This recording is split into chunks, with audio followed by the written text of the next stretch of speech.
You can't say, why did that happen to me? Why not? I mean, why not you? What's so different that it shouldn't happen to you? You can't feel sorry for yourself when something happens. That's right. You have to help yourself. Yeah.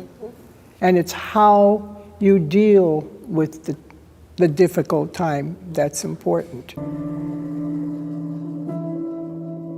Like, I feel like life is really short and you have so much to achieve in that period.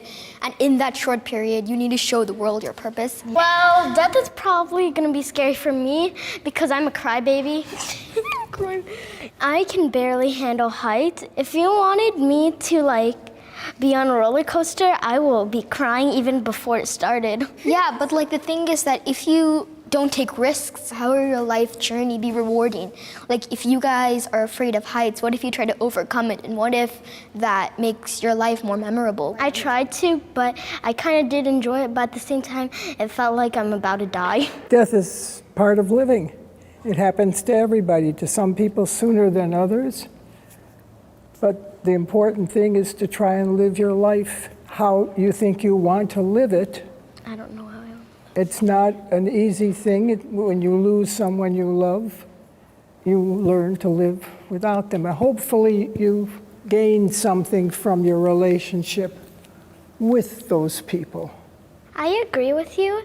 And I honestly thought that I was ready for death until if I'm bleeding, I'm already scared and crying, and I'm already thinking that I'm dying if I'm already bleeding. But death is just a part of life. I equate death sometimes with a tree. What is happening to the trees now with their leaves? They're falling. They're falling, that's right. They're getting ready for new leaves to come in the springtime. And it's just a natural part of life. Yes. Okay. Now that I'm getting to my twilight years, I am wondering what is going to happen after I pass away. And that is the thing that I think about more than anything else. I'm not a believer of God, and I always just wonder what is the purpose of being born and what is going to be the hereafter. That is something, of course, no one will be able to give you an answer on that. But I do believe in reincarnation. I feel that I'm coming back to Earth as maybe a newborn or maybe as an animal or something like that. In our religion, we have something called karma. So it's your good deeds come back to you and your bad deeds in the afterlife come back to affect you. And that's why I feel like the period you have from being a child, growing up, just progressing through life, it's so important. But still that thought lingers in the back of my mind. Is there something that will come to affect me? Well, my son-in-law's father died, and I flew back to Oklahoma City for his funeral. And I did not see one wet eye in that funeral service. Everybody was laughing, joking around, because that's the way that Paw lived. And I left there thinking, I don't want people crying over me. I want them to be happy for me and happy for themselves. If you go to see, let's say, a gravestone, and there's a dash between 1900 and 1970, the most important thing is that dash. What happened during that dash? Mm-hmm. Yes. The time that you lived and what you were able to accomplish, and what kind of a legacy did you leave to your family and your heirs is very, very important to me. I suppose neither one of you are married. No, it's love in a different way. Love is it's such a interesting force. It brings people together. It separates people. But still, yeah, of course, I have close ones, and I do dearly love them. But love can also be that dagger in your heart. My God, yeah, you're totally right. Well, for me, yes, love can be hard because for me, loved ones, we usually fight more than I fight with a normal person. But for me, that just shows that you really love them. I love my family because they're really nice to me and they really care for me. That's wonderful. But what if they did not treat you nicely? Well, they're still my family. I still And gotta you love still them. love them. That's right. I am very fortunate. I've been married to this lovely woman for 63 years. Wow. Oh my God. So that is virtually a lifetime. We have 3 daughters, 7 grandchildren, and 3 great-grandchildren. Somebody asked me, how is it that you managed to be married for 63 years? And I answered, love is a different story. Love is a person who cares about you, you care about that person. If you're married a long time, you experience a lot of things. And some of them are very difficult, and a lot of them are really wonderful. So I always told our children, you have to make time for all the good times.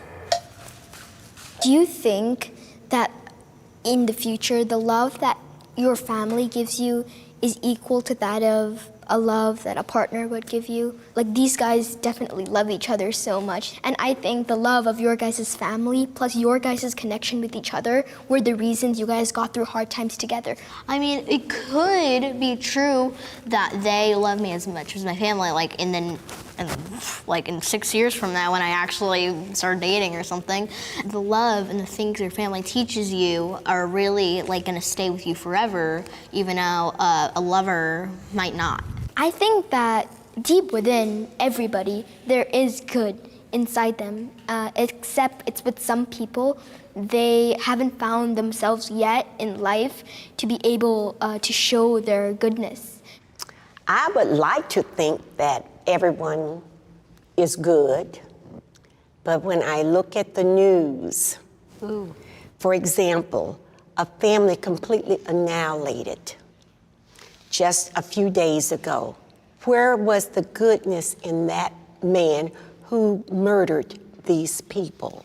So, addressing that, you guys have all probably faced bullying, right? Oh, yes. So, the person who bullies another person, they have something that's affecting them, whether it be like their personal issues, issues with their family, and that kind of, in the future, makes them resort to means that aren't good. And sometimes it's not their fault. It could be of their mental health issues. It could be because of the background, like if they've been abused when they were young. Just because you do bad things in the future, you annihilate, you commit crimes, I don't think that means that you're a bad person. I just think that means you're not showing the good side of you. You're showing the bad side.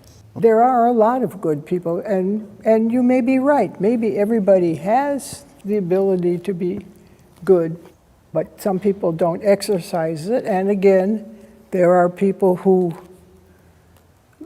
I think, somebody kills someone, of course they're sick. That's got to be something mentally wrong that you're going to kill somebody. 45 years ago, we were followed home, and when we got home, we were held up with a gun, and he said he was going to kill me. So he took my ring and took my husband's car keys. Our children are our future. If they're not safe, who is? And it's not getting better. It's happening more and more. It's horrible. I do think there is mostly good people in the world. Actually, everybody in the world is good, but the bad people just want to show their bad side. So then they're just the bad people that we think about when we think bad people, because they did things they weren't supposed to, and they did it because they wanted to.